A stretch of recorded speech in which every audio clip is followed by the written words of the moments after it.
Ô Juninho, filmar aqui a mussura na cobra do bem. Mostrar aqui algumas coisas sobre essa serpente e mitos que o pessoal... Esse menino fica passando na frente da câmera, essa lasca. Esse menino não tem pai não, é? Tem nada, o pai dele é um pistoleiro, velho. Ai do meio, é lasca mesmo. Ai do meio, menino. Oxi, menino desgraçado.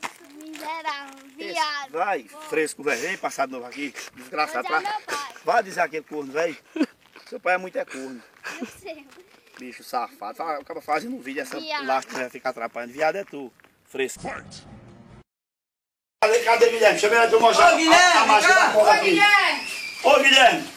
Ó, peraí, fica aí pra cobra de pé. Ó, já viu a velocidade do bote da cobra? Ó, deixa eu te mostrar aqui, ó. Deixa ela ficar. Ó, a velocidade do bote da serpente, ó. Peraí, deixa eu parar ela aqui. Deixa eu parar pra você. Aí, ó. Você tem uma noção.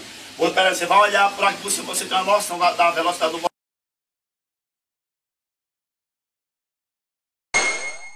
Observe aí, você vê, ó. Ó, aí.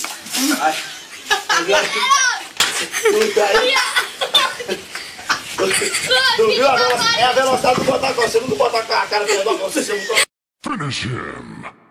Mas eu pensei que tu sabia na brigada depois, Guilherme ficou com raiva de mim, sabia?